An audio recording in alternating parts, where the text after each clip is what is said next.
يا أيها الذين آمنوا كتب عليكم الصيام كما كتب على الذين من قبلكم لعلكم تتقون.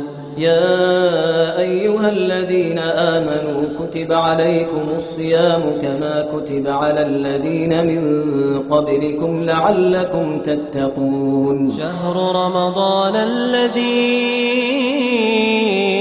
أنزل فيه القرآن هدى للناس وبينات من الهدى والفرقان. الحمد لله وحده والصلاة والسلام على من لا نبی بعده اما بعد. الحمدللہ ہماری تراویح کا سلسلہ آج 17ویں پارے تک پہنچا. 17ویں سپارے کی تکمیل ہوئی. 17ویں سپارے کی ابتدا جو ہے یہ سورۃ الانبیاء سے ہو رہی ہے. اس سورت کا نام سورہ انبیاء کیوں ہے؟ اس کی وجہ یہ ہے کہ اس سورت میں متعدد انبیاء کا ذکر ہے. 17 مختلف انبیاء ہیں جن کا ذکر اس سورت میں آیا ہے. تو اتنی کثیر تعداد میں جو نبیوں کا ذکر آیا ہے اس وجہ سے اس سورت کا نام علامتی طور پہ سورۃ الانبیاء رکھ دیا گیا ہے. مکی سورت ہے اور 7 رکوعوں پر مشتمل ہے. 122 آیات ہیں اس میں. اور جیسے کہ مکی سورت ہے اس کے مضامین آپ کو پہلے سے ہی معلوم ہوں گے کہ توحید، رسالت یا موت کے بعد کی زندگی. بہرحال اس میں اللہ رب العزت انہی واقعات کو یا انہی چیزوں کو، توحید کو، رسالت کو 17 مختلف انبیاء کے واقعے، تذکرے، قصے بیان کرنے کے بعد ان کی طرف سے ان واقعوں کو بیس بنا کر جو سبق حاصل ہوتا ہے اس سبق کے طور پہ ہمیں توحید کا یا رسالت وغیرہ کا جو ہے سبق دیا جا رہا ہے. اس صورت میں جو خاص طور پہ چند چیزیں زیر غور ہیں، جو زیر بحث آئی ہیں، وہ کیا ہیں؟ وہ یہ کہ سب سے پہلے تو یہ کہ حضور صلی اللہ علیہ وسلم کی طرف کفار مکہ کو جو غلط فہمیاں تھیں، آپ صلی اللہ علیہ وسلم کے اوپر کچھ غلط فہمیاں تھیں ان کے لیے دلوں میں کہ انہوں نے ایسا کیوں کیا، ایسا کیوں کیا، یہ ایسا کیوں نہیں کرتے، ان کا بڑی تفصیل سے رد کیا گیا.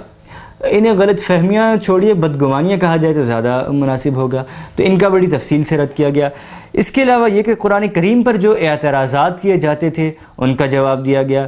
اس کے علاوہ یہ کہ دین کے جو منکر ہوتے ہیں، جو دین کا انکار کرنے والے ہوتے ہیں، ان کے مختلف حالات و واقعات بتا کر، ان کے اوپر جو عذاب، اللہ کی جو ناراضگی آئی وہ بتا کر کفار مکہ کو جو ہے تنبیہ کی جا رہی ہے. اور اس کے علاوہ یہ کہ شرک کی تردید میں اللہ تعالیٰ کے لیے اولاد کا جو غلط عقیدہ ہے، اللہ تعالیٰ کے لیے اولاد کے عقیدے سے کیا مطلب کہ حضرت عیسیٰ علیہ السلام کو جو اللہ تعالیٰ کا بیٹا کہا جاتا ہے، یا جیسے میں نے آپ کو بتایا تھا نا کہ فرشتوں کو اللہ تعالیٰ کی بیٹیاں کہا جاتا ہے، اس کی اللہ تعالیٰ سختی سے تردید کر رہے ہیں. اور اس کے علاوہ یہ کہ 5ویں نمبر پہ یہ کہ انسان کی جو نیچر میں ایک چیز ہے جلد بازی، ہر انسان کی، تقریباً ہر انسان کی فطرت میں جلد بازی ہے. اس کے متعلق بتایا گیا کہ انسانی جبلت میں جو یہ جلد بازی ہے یہ خود شامل کی گئی ہے. اس کی وجہ سے انسان یہ چاہتا ہے کہ یہ بھی ہو جائے، یہ بھی مل جائے، جلدی ہو جائے، جلدی مل جائے ہر چیز. بالخصوص آج کل جو ہمارے زمانے کے نوجوان ہیں، مجھ سمیت ہم سب کی یہ خواہش ہوتی ہے بس کوئی شارٹ کٹ مل جائے اور بس جلد از جلد جو ہے فلاں چیز حاصل ہو جائے. اس کے بارے میں بتایا گیا کہ اس میں کہا گیا کہ کچھ وقت آنے دیا کرو، کچھ وقت لیا کرو، پھر دیکھو کہ کیا ہوتا ہے. اس کے علاوہ انبیاء کرام کا جو مذاق اڑاتے ہیں ان کے بارے میں کہ انبیاء کا مذاق اڑانے والوں کا انجام کیا ہوتا ہے. یقیناً بہت ہی زیادہ دردناک عذاب ہوتا ہے، بہت ہی زیادہ دردناک انجام ہوتا ہے. پھر یہ فرمایا گیا کہ گزشتہ انبیاء علیہ السلام کے جو واقعات ہیں، ان کے حالات ہیں، ان کا تذکرہ کیا گیا. اور سب سے پہلے تو یہ کہا گیا کہ جو جتنے بھی انبیاء تھے یہ انسان ہی تھے. کفار مکہ کہا کرتے تھے کہ اے نبی صلی اللہ علیہ وسلم، اللہ نے تمہیں نبی بنانا تھا، تمہیں ہی نبی بنایا، کسی فرشتے کو کیوں نہیں بنایا؟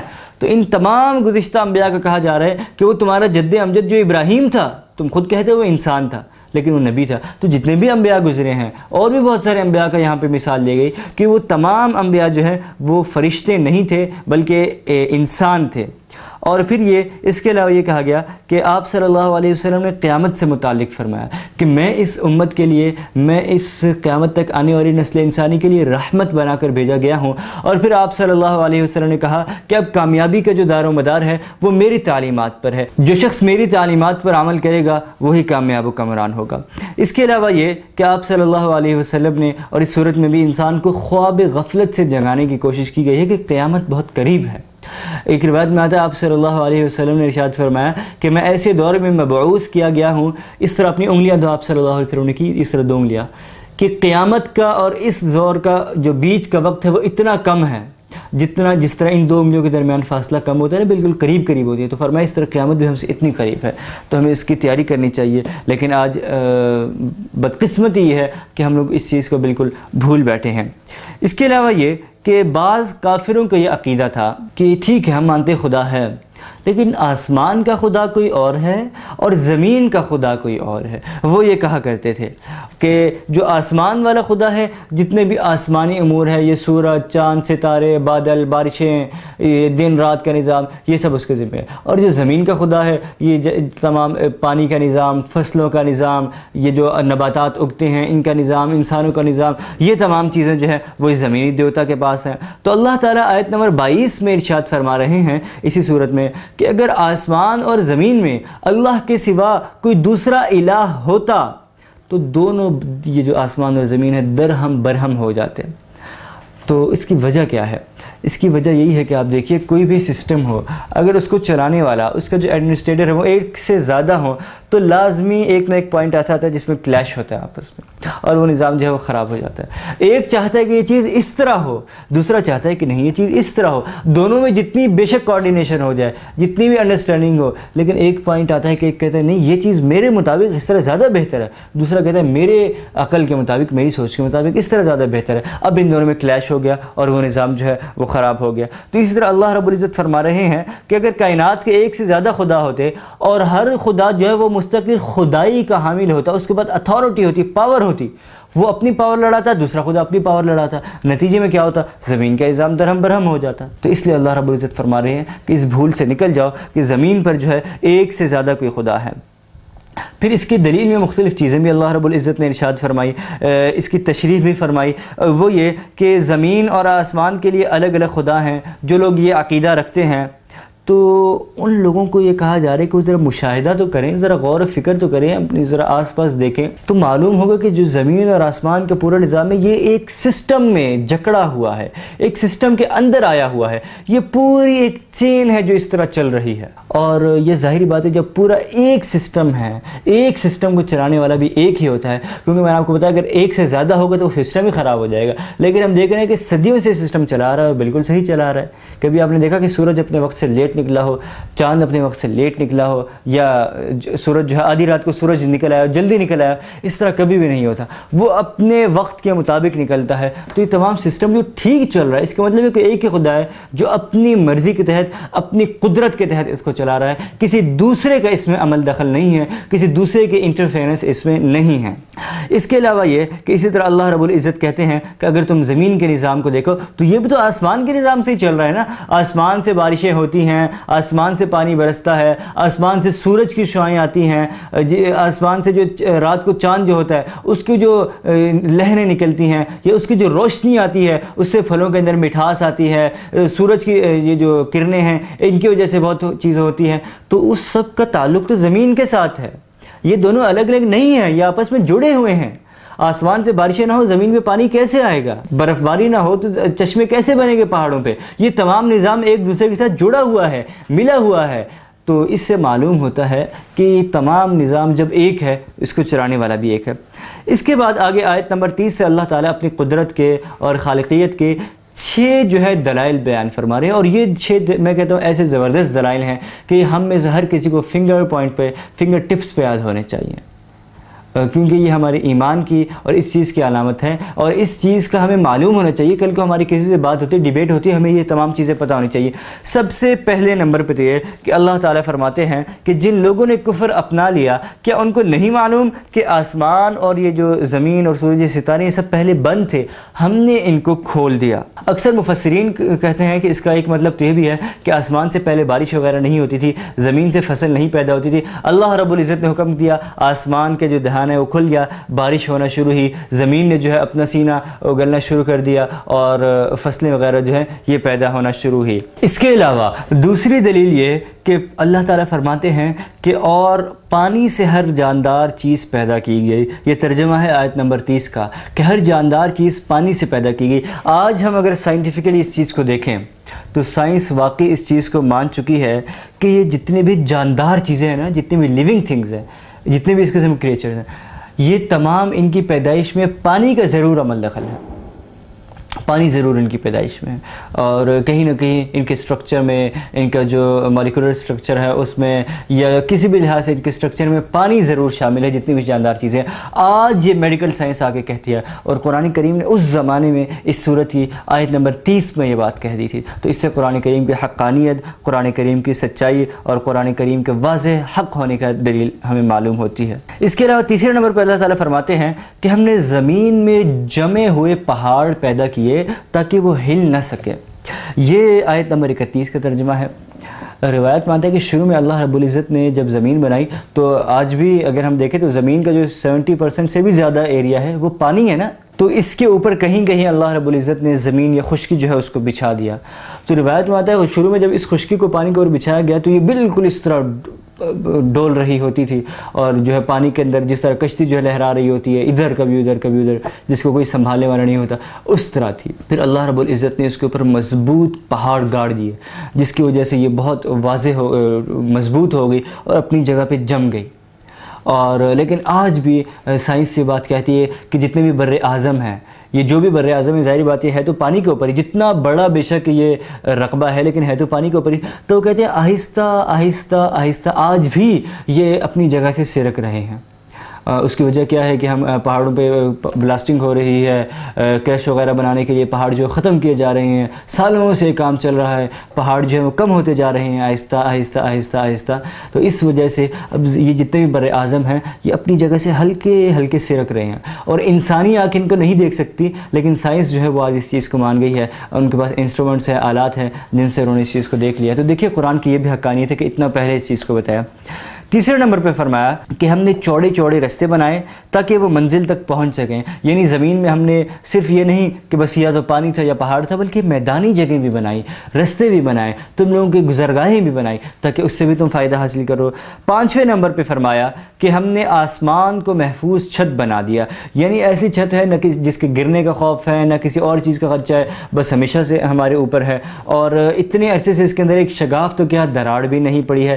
چھٹی دلیل یہ بیان فرمائی کہ جو جتنے بھی سورج ہے، چاند ہیں، سیارے ہیں، یا دن اور رات جو ہیں یہ اللہ تعالیٰ نے پیدا کیے، اور فرمایا اور وہی ہے جس نے رات اور دن، سورج اور چاند پیدا کیے، سب کسی نہ کسی مدار میں تیر رہے ہیں۔ یہ جو آخری جملہ ہے آیت نمبر 33 کا ترجمہ کہ سب کسی نہ کسی مدار میں تیر رہے ہیں۔ کیا مطلب؟ پہلے زمانے میں لوگوں کا یہ عقیدہ تھا کہ یہ سورج، چاند، ستارے جو ہے یہ آسمان کا حصہ ہے، آسمان سے جڑے ہوئے ہیں، اور آسمان جو ہے یہ موو کر رہا ہوتا ہے، تو اس کے ساتھ ساتھ یہ لوگ بھی حرکت کر رہے تھے، یہ چیزیں بھی حرکت کر رہی ہوتی ہیں۔ لیکن اللہ تعالیٰ نے فرمایا کہ نہیں، ان سب کا ایک مدار ہے، یہ آسمان سے الگ ہے، ان کا ایک مدار ہے، ایک آربٹ ہے جس کے اندر یہ موو کر رہے ہیں، تیر رہے ہیں۔ اور آج یہ بات ثابت ہو چکی ہے۔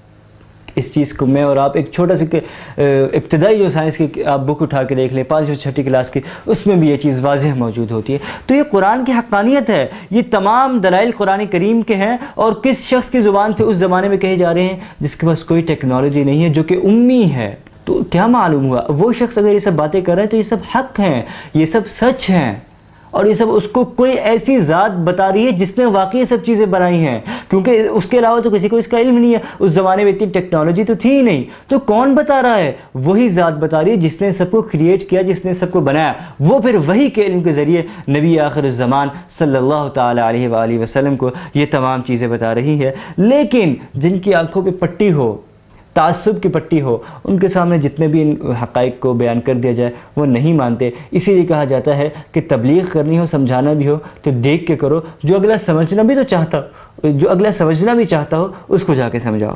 بہرحال آگے پھر آیت نمبر 47 میں ارشاد فرمایا جا رہا ہے کہ قیامت کے دن ہم ایسے ترازو لا کر رکھیں گے جو کہ بالکل سراپا انصاف ہوں گے، اور چنانچہ کسی پر کوئی ظلم نہیں ہوگا، رائی کے دانے کے برابر بھی ظلم نہیں ہوگا۔ ہم جب اسے سامنے لائیں گے تو وہ حساب لینے کے لیے وہ ترازو جو ہے بالکل کافی ہو جائے گا۔ دیکھیے اب ہم کہتے ہیں آج کہ وہ کس قسم کا ترازو ہوگا، وہ کس قسم کا آلہ ہوگا جو ہماری نیکیوں کو، جو ہمارے گناہوں کو ماپ رہا ہوگا؟ ایسی تو کوئی چیز ہے ہی نہیں، یہ کیسے ہو جائے گا؟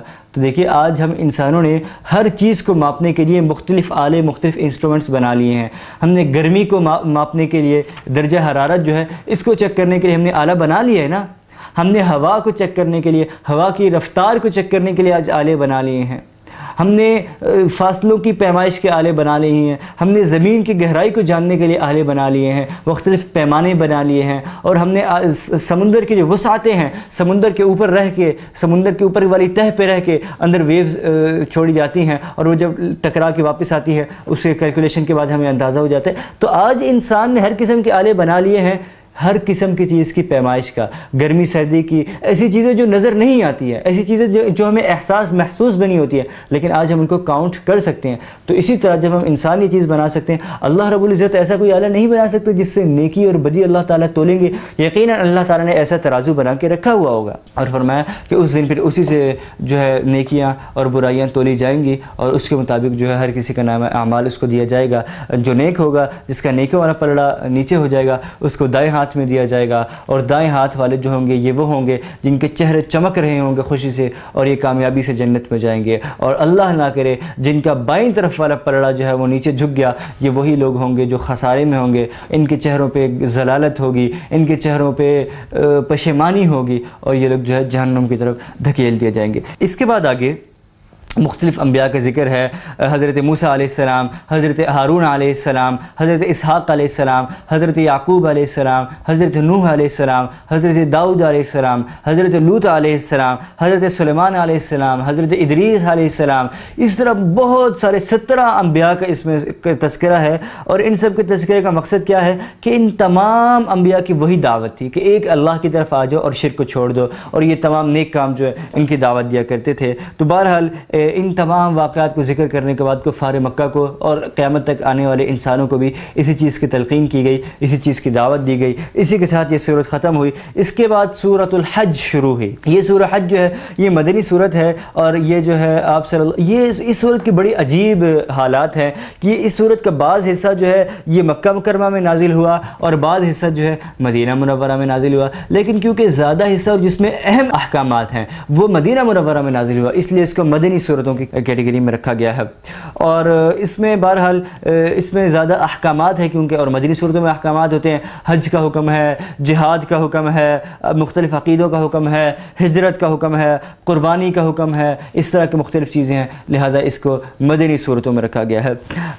اس صورت کے بارے میں آتا ہے کہ سورۃ الحج جو یہ بڑی عجیب و غریب صورت ہے، اس لحاظ سے کہ اس کا کچھ حصہ دن کے وقت میں اترا، کچھ حصہ رات کے وقت میں اترا، کچھ حصہ مکہ مکرمہ میں اترا، اور کچھ حصہ جو ہے مدینہ منورہ میں نازل ہوا، کچھ حصہ آپ صلی اللہ علیہ وسلم جب سفر میں تھے تب نازل ہوا، اور کچھ جب آپ صلی اللہ علیہ وسلم حضر میں تھے تب نازل ہوا۔ کچھ مکی ہے، کچھ صورت مدنی ہے، کچھ آیات جو ہے ان کا تعلق صلح سے ہے، کچھ آیات جو ہے ان میں جہاد کا حکم دیا جا رہا ہے اور ان میں جنگ کا حکم دیا جا رہا ہے، کوئی آیات جو ہے وہ ناسخ ہے، کوئی آیات جو ہے وہ منسوخ ہے۔ تو اس طرح مختلف چیزیں ہیں بہرحال اس صورت میں، اور بڑے زیادہ طویل جو ہے اس کے موضوعات ہیں۔ اس صورت کی جو ابتدا ہے یہ بڑی سخت ہے، اور ایسی ابتدا ہے کہ اگر اس پہ غور کیا جائے تو دل دہل کے رہ جاتے ہیں۔ فرمایا گیا یا ایھا الناس اتقوا ربکم، اے لوگو ڈرو اپنے رب سے، ان زلزلۃ الساعۃ شیء عظیم۔ اللہ اکبر۔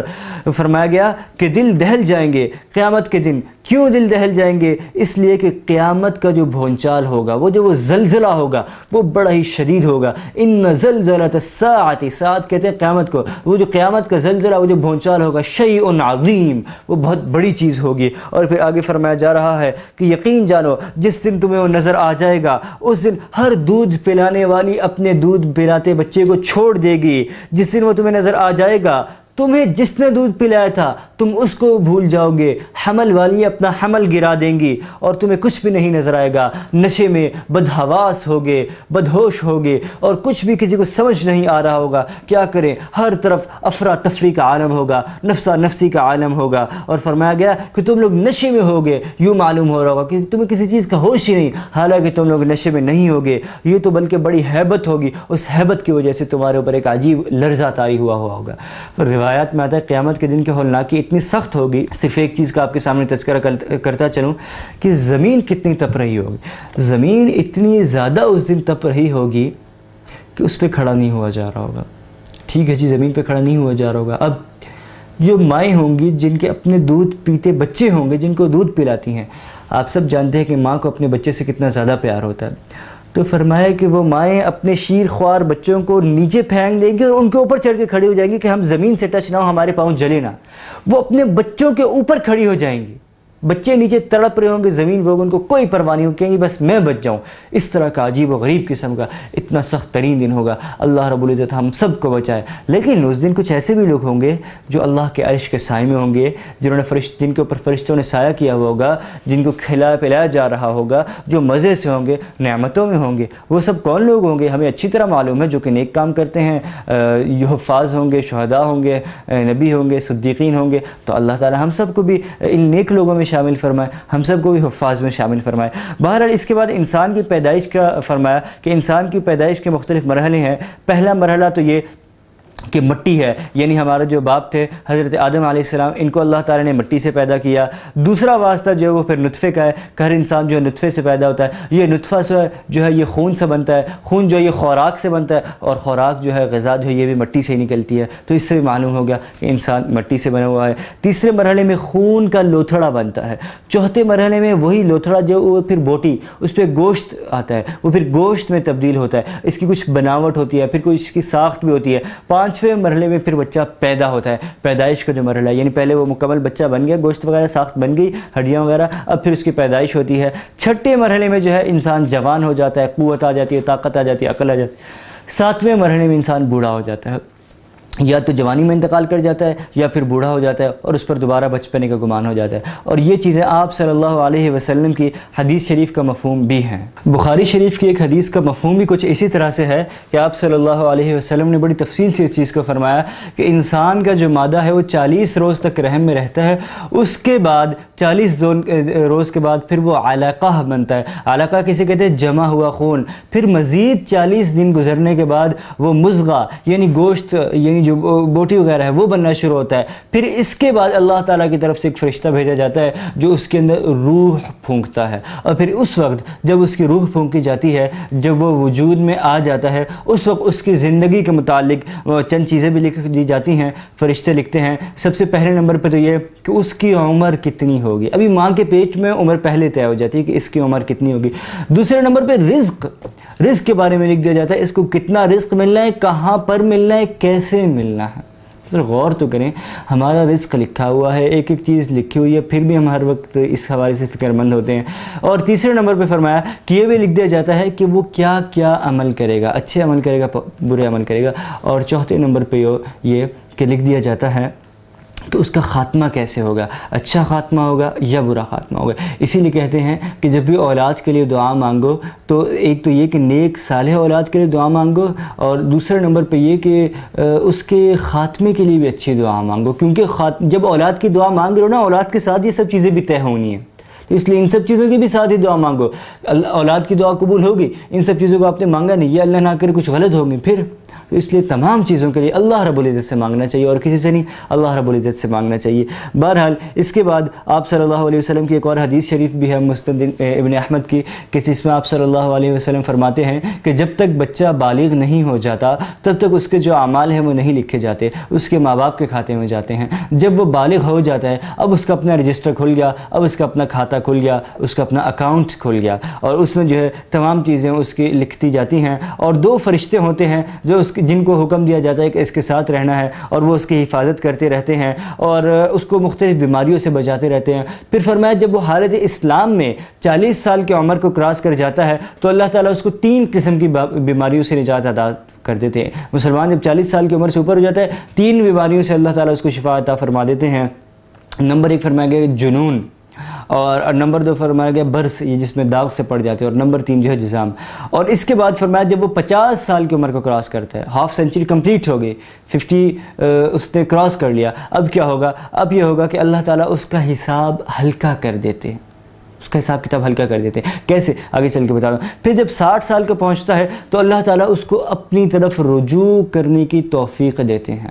اب اس کے دل میں داعیہ پیدا ہوتا ہے، اب اس کے دل میں خیال پیدا ہوتا ہے، اور وہ اللہ تعالیٰ کی طرف رجوع کرنا شروع کرتا ہے۔ پھر اس کے بعد جب وہ 70 سال کا ہوتا ہے تو آسمان والے اس سے محبت کرنے لگتے ہیں، سبحان اللہ۔ اور جب وہ 80 سال کو پہنچتا ہے تو اللہ تعالیٰ اس کے حسنات کو لکھتے رہتے ہیں۔ اب فرشتوں کو حکم ہو جاتا ہے کہ اگر یہ کوئی نیک کام کرے اس کو تو لکھ دو، اگر یہ کوئی برا کام کرے اس کو لکھو ہی نہ، سبحان اللہ۔ اتنا جیسے جیسے انسان بزرگوں کی طرف جاتا ہے ویسے ویسے اللہ تعالیٰ کا معاملہ اتنا اچھا ہوتا جاتا ہے کہ اب اگر یہ 80 سال کا ہو چکا ہے تو اس کے نیک کام لکھتے جاؤ، جو رجسٹر میں لکھنے ہیں نیک کام لکھتے جاؤ، اگر کوئی غلط کام کرتا ہے اس کو نہ کرو، درگزر کر دو۔ اور پھر فرمایا گیا کہ جب 90 سال کی عمر کو پہنچتا ہے تو اللہ تعالیٰ اس کے اگلے پچھلے تمام گناہ معاف فرما دیتے ہیں۔ قرض وغیرہ کسی اور سے لیا ہے وہ تو باقی رہتا ہے، لیکن جو اللہ تعالیٰ کے جو حقوق اللہ ہے ان میں سے تمام صغیرہ گناہ معاف فرما دیے جاتے ہیں۔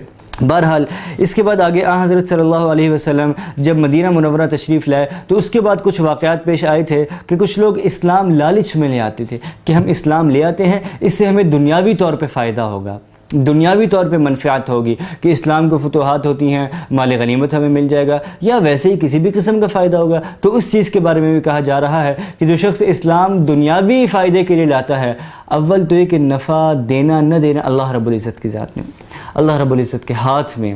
اللہ تعالیٰ اگر تو چاہیں گے تو ٹھیک ہے، اس کو دنیا میں کچھ نہ کچھ عطا ہو جائے گا، لیکن فرمایا اس شخص نے اپنی دنیا بھی برباد کی اور آخرت بھی برباد کی۔ اور دوسرے نمبر پہ یہ بھی فرمایا جو شخص خالص اللہ کے لیے خالص خلوص نیت سے اسلام قبول کرتا ہے، اسلام میں آتا ہے، اسلام والوں کے ساتھ اٹھتا بیٹھتا ہے، اللہ تعالیٰ اس کو بھی دنیا میں نفع دیتے ہیں، اور اللہ تعالیٰ اس کی دنیا بھی بنا دیتے ہیں اور وہ دنیا بھی بنا دیتے ہیں۔ اس کے بعد آگے حضرت ابراہیم علیہ السلام کا قصہ ہے کہ حضرت ابراہیم علیہ السلام کو بیت اللہ کی تعمیر کا جب حکم ہوا تو وہ شام سے نکلے، حجاز کی طرف تشریف لائے اور حضرت ابراہیم علیہ السلام کے ساتھ ملے، اور کعبۃ اللہ کی جو پرانی بنیادیں تھیں ان کو کھولا، ان کو صاف کیا، ان کو نکالا، اور انہی بنیادوں پر جو ہے کعبۃ اللہ کی تعمیر کی۔ اور روایات میں آتا ہے کہ اس وقت آپ کی عمر جو ہے 100 سال تھی، اور حضرت اسماعیل علیہ السلام کی عمر جو ہے 26 سال کی تھی۔ اور اسی طرح اس واقعہ کو اللہ تعالیٰ نے سورہ حج میں ذکر کیا کہ اور یاد کرو وہ وقت جب ہم نے ابراہیم کو خانہ خدا یعنی کعبۃ اللہ شریف جو ہے اس کی تعمیر کا حکم دیا تھا۔ روایات میں آتا ہے کہ کعبۃ اللہ شریف کی تعمیر جو ہے یہ 10 الگ الگ مواقع پہ ہوئی، 10 لوگوں نے کی، یا 10 قسم کے لوگوں سے اس کی تعمیر کروائی گئی۔ مختلف حالات آئے، کعبۃ اللہ کے اوپر مختلف حالات ہے، بعض اوقات اس کو عارضی طور پہ جو ہے غائب کر دیا گیا، مٹا دیا گیا مختلف امور کی وجہ سے، مختلف مسئلوں کی وجہ سے، پھر بعد میں آنے والوں کو دوبارہ حکم ہوا اس کی تعمیر کرو۔ تو سب سے پہلے تو اس کی تعمیر کس نے کی؟ سب سے پہلے تو کعبۃ اللہ شریف کی تعمیر ملائکہ نے کی، فرشتے جو تھے انہوں نے کی۔ دوسرے نمبر پہ اس کی تعمیر کس نے کی؟ حضرت آدم علیہ السلام نے کی۔ تیسرے نمبر پہ کس نے کی؟ حضرت شیش علیہ السلام، انہوں نے کی، اللہ کے نبی تھے۔ چوتھے نمبر پہ حضرت ابراہیم علیہ السلام نے کی، یہ جو اوپر واقعہ گزرا۔ چوتھے نمبر پہ حضرت ابراہیم علیہ السلام نے کی اپنے بیٹے حضرت اسماعیل علیہ السلام کے ساتھ مل کے۔ پانچویں نمبر پہ ایک قوم تھی عمالقہ کی، اس نے کی، اس سے اللہ رب العزت نے خدمت لی۔ چھٹے نمبر پہ حارث جرہمی نے کی، اس سے اللہ تعالیٰ نے کام لیا۔ پانچویں نمبر پہ یہ جو قریش مکہ تھے نا، ان کے جو جد امجد تھے، جو ان کے جس سے ان کا سلسلہ یا جس سے ان کا نسب جا کے ملتا تھا، جن کا نام قصی تھا، قصا بھی کہا جاتا ہے، قصی بھی کہا جاتا ہے، بن قصی، تو انہوں نے کی تھی چھٹے نمبر پہ۔ ان سے اللہ رب العزت نے کام لیا، یہ خدمت لی۔ یقیناً بہت ہی زیادہ سعادت کی بات ہے، بہت ہی زیادہ عزت کی، شرف کی بات ہے۔ اس کے بعد پھر 7ویں نمبر پہ یہ قریش مکہ رہ گئی تھی۔ یہ اسلام لانے سے پہلے کا جو واقعہ ہے، جب آپ سب نے بھی سنا ہے کہ آپ صلی اللہ علیہ وسلم بھی اس میں شامل ہوئے تھے، تمام قبیلے اس میں شامل ہوئے تھے، اور پھر ایک موقع پہ آ کے جو ہے نا تھوڑا سا اختلاف ہو گیا تھا کہ حجر اسود جو ہے اس کو کون اٹھا کے رکھے گا۔ ہر قبیلے کی خواہش تھی کہ ہم اس کو اٹھا کے اس کی جگہ پہ رکھیں۔ قریب قریب تھا کہ اس میں قتل و غارت ہو جاتی، لڑائی ہو جاتی۔ انہوں نے کہا کہ چلو ایسا کرتے ہیں کہ کل صبح جو شخص سب سے پہلے اس دروازے سے بیت اللہ شریف میں حرم شریف میں داخل ہوگا ہم اس سے فیصلہ کروا لیں گے۔ اگلے دن جو ہے صبح آپ صلی اللہ علیہ وسلم وہاں سے تشریف لائے، اور جب آپ صلی اللہ علیہ وسلم کو سب نے دیکھا، کہا یہ تو صادق ہے، یہ تو امین ہے، ہم اس کے فیصلے کو مانیں گے، یہ جو بھی فیصلہ کہے گا۔ آپ صلی اللہ علیہ وسلم نے فرمایا کہ ایک چادر لے کے آؤ۔ جب چادر لائی گئی تو اس کے اوپر آپ صلی اللہ علیہ وسلم نے حجر اسود رکھ دیا، اور پھر فرمایا کہ تمام قبیلے والے، جتنے بھی قبیلے والے ہیں وہ سب ایک ایک کونا اس کا پکڑ لیں۔ لڑائی کا حل ہو گئی، مسئلہ حل ہو گیا۔ ہر کسی کی خواہش تھی کہ میں اٹھاؤں، تو آپ نے فرمایا کہ سب مل کے اٹھا لیں۔ اس چادر کے جتنے کونے ہیں ان کو تمام لوگ مل کے پکڑ لیں، مختلف قبیلوں کے جو سردار ہیں ان سب نے پکڑ لیا، اور پھر اس طرح حجر اسود کو جو ہے منتقل کیا گیا اس کی جگہ۔ پھر جب اس کی جگہ پہنچا دیا گیا تو آپ صلی اللہ علیہ وسلم نے اپنے ہاتھ سے اٹھا کے اس کو وہاں پہ نصب کر دیا۔ بہرحال یہ 7ویں نمبر پہ جو ہے ان سے اللہ رب العزت نے 8ویں نمبر پہ ان سے اللہ رب العزت نے قریش کا کعبۃ اللہ کی تعمیر کا کام لیا۔ 9ویں نمبر پہ حضرت عبداللہ بن زبیر رضی اللہ تعالیٰ عنہ نے کی، اور 10ویں نمبر پہ حجاج بن یوسف سے بھی اللہ تعالیٰ نے کعبۃ اللہ کی تعمیر کا کام لیا۔ اس کے بعد حضرت ابراہیم نے جب کعبۃ اللہ کو تعمیر کر دیا، اب ان کو حکم ہوا کہ آپ ایک منادی کریں، آپ ایک اعلان کریں، لوگوں کو اعلان عام کر دیں کہ چاروں طرف سے لوگ حج کے لیے یہاں پہ تشریف لے کے آئیں، حج کے لیے آئیں۔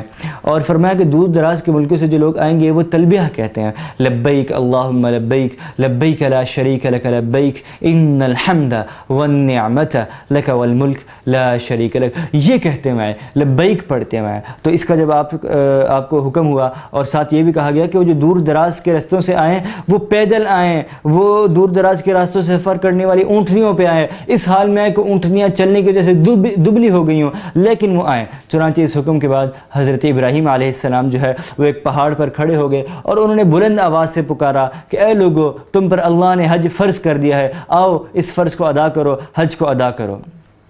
انہوں نے ایک پہاڑ پہ چڑھ کے آواز لگائی، یہ ندا دی، تو اللہ تعالیٰ کے حکم سے ان کی آواز جو پوری دنیا میں پھیلی، اور ایک ایک شخص نے اس کو سن لیا، اور پھر جوق در جوق، قافلہ در قافلہ وہ لوگ حج کے لیے آنے لگے، اور تلبیہ پڑھتے تھے، لبیک پڑھتے تھے، اور اس کی طرف آتے رہتے تھے۔ یہ جو لبیک ہے اس کے پڑھنے کی بھی بہت زیادہ فضیلت ہے۔ ایک حدیث شریف کا مفہوم ہے، جس شخص نے ایک مرتبہ لبیک پڑھا سمجھو اس کو ایک حج کا ثواب مل گیا، اس نے ایک حج کر لیا، اور جس شخص نے 2 مرتبہ لبیک کہا اس نے 2 حج کر لیے۔ اور فرمایا جو شخص جتنی مرتبہ لبیک کرتا ہے اللہ تعالیٰ اتنی مرتبہ اس کو حج کا ثواب نصیب فرما دے۔ اللہ کے خزانوں میں کیا کمی ہے؟ دیکھیے میں نے آپ کو کچھ دیر پہلے بھی یہی کہا تھا کہ اللہ کے خزانوں میں کوئی کمی نہیں، گزشتہ کل کہا تھا اللہ سے مانگی اللہ تعالیٰ عطا کریں گے، اور اللہ کے خزانوں میں کوئی کمی نہیں۔ اللہ کی رحمت جو ہے وہ دینے کے، عطا کرنے کے بہانے ڈھونڈتی ہے۔ بالخصوص رمضان کا مہینہ چل رہا ہے، اس میں تو ایک فرض کا جو بدلہ ہے وہ 70 گنا تک کر دیا گیا کہ 70 گنا زیادہ جو ہے اس کا ثواب ملے گا، 10 گنا زیادہ، 70 گنا زیادہ ثواب ملے گا۔ تو اس سب کے اللہ رب العزت کی قدرت ہے، اللہ رب العزت کے خزانے ہیں۔ اللہ تعالیٰ تو لٹانا چاہ رہے ہیں، ہم ہی ہیں جو سستی کر رہے ہیں، ہم ہی ہیں جو اس سے فائدہ نہیں اٹھانا چاہ رہے۔ اس کے بعد آگے آیت نمبر 35 میں جو مومن ہوتا ہے، کون سا مومن؟ حقیقی مومن، اس کی 4 علامات بیان کی گئی ہیں کہ سب سے پہلے نمبر پہ یہ کہ جب ان کے سامنے اللہ کا ذکر کیا جاتا ہے تو ان کے دلوں پر رعب طاری ہو جاتا ہے۔ دوسرے نمبر پہ یہ کہ ان کے اوپر جو بھی مصیبت پڑتی ہے اس پر اللہ رب العزت کا صبر کرتے ہیں، اور اللہ رب العزت کی طرف ہی رجوع کرتے ہیں، صبر سے، شکر کے ساتھ اس مصیبت کو جھیلتے ہیں، اس پہ ہائے وائے یا شور شرابہ واویلا نہیں کرتے۔ تیسرے نمبر پہ یہ کہ نماز قائم کرتے ہیں۔ چوتھے نمبر پہ یہ کہ جو رزق ہم نے دیا ہے اس میں اللہ کی راہ میں خرچ کرتے ہیں۔ دیکھیے ہر جگہ جہاں پہ بھی اقیم الصلاۃ آیا، واقیم الصلاۃ واقام الصلاۃ، اس کے ساتھ وآتوا الزکاۃ، دینے کا، یہ جو اللہ کی راہ میں خرچ کرنا ہے اس کا بھی آیا ہے۔ لہذا رمضان کا مہینہ ہے، اس کی طرف خصوصی توجہ کرے، جو بھی مستحق لوگ ہیں ان کو زیادہ سے زیادہ جتنا آپ کو توفیق ہو اتنا ان کو دیے۔ اس کے بعد یہ کہ آگے بہت ہی ایک اہم حکم، جہاد کا حکم وہ نازل کیا۔ اس سے پہلے مسلمانوں کو جہاد کا حکم نہیں تھا، تلوار اٹھانے کا حکم نہیں تھا۔ کفار جو ہے ظلم و ستم کے پہاڑوں پہ پہاڑ ڈھا چکے تھے، لیکن مسلمانوں کو جہاد کرنے کا حکم نہیں تھا۔ اب جو ہے ان کو حکم ہو گیا، ٹھیک ہے اب تم لوگ تلوار اٹھاؤ اور جہاد کرو، اور نہ صرف جہاد کا حکم دیا بلکہ خوشخبری بھی دی کہ اس جہاد میں تمہاری طرف سے دفاع اللہ رب العزت کریں گے۔ سبحان اللہ۔ چنانچہ مکہ مکرمہ میں جو 13 سال تک صبر کیا تھا، دیکھیں صبر کا نتیجہ جو ہے ہمیشہ میٹھا ہوتا ہے کہ پہلے ظلم و ستم کی چکی میں پسے، ہر قسم کی صعوبت، ہر قسم کی تکلیف برداشت کی، پھر جا کے اللہ تعالیٰ نے نہ صرف جہاد کا لڑنے کا حکم دیا بلکہ اصل جو چیز ہے وہ یہ کہ میری مدد تمہارے ساتھ شامل حال ہوگی، میں اس میں تمہاری طرف سے دفاع کروں گا، اور جس کے دفاع کا اللہ تعالیٰ جو ہے وہ وعدہ کر لیں اس کو کون بھلا ہرا سکتا ہے۔ بہرحال اس کے بعد جو ہے کافروں کو اینٹ کا جواب جو ہے وہ پتھر سے دیا گیا اور دو بدو لڑائی ہوئی، اور اللہ تعالیٰ نے مسلمانوں کو جو ہے فتح عطا فرمائی، اللہ تعالیٰ کی مدد اور نصرت شامل حال تھی۔ افسوس تو یہ ہے کہ آج بھی اللہ کی مدد ہمارے ساتھ شامل ہو سکتی ہے، لیکن آج ہم خود ہی پیچھے ہٹ گئے ہیں، آج خود ہی ہم کفار کو اپنے اوپر غالب کرتے جا رہے ہیں اور ہم لوگ مغلوب ہوتے جا رہے ہیں، ہم لوگ ان کی پالیسیز کے تحت آتے جا رہے ہیں، ہم لوگ ان کے شکنجے میں کستے چلے جا رہے ہیں۔ حالانکہ اگر ہم فضائے بدر آج بھی پیدا کر دیں تو آج بھی آسمان سے فرشتے ہماری مدد کے لیے اتر سکتے ہیں، وہی اسلام آج بھی ہے، وہی قرآن آج بھی ہے، وہی اللہ رب العزت کی ذات ہے جو کہ ازل سے تھی اور ابد تک رہے گی۔ نہیں ہے تو ہمارے اندر وہ ایمان نہیں ہے جو کہ ہونا چاہیے۔ دعا ہے کہ اللہ تعالی ہمیں صحیح ایمانوں میں جو حقیقی ایمان ہے اس پہ چلنے کی اور اس پہ چلنے کے لیے جو طریقے چاہیے وہ اپنانے کی توفیق عطا فرمائے۔ وآخر دعوانا ان الحمد للہ رب العالمین۔ يا أيها الذين آمنوا كتب عليكم الصيام كما كتب على الذين من قبلكم لعلكم تتقون يا أيها الذين آمنوا كتب عليكم الصيام كما كتب على الذين من قبلكم لعلكم تتقون شهر رمضان الذي أنزل فيه القرآن هدى للناس وبينات من الهدى والفرقان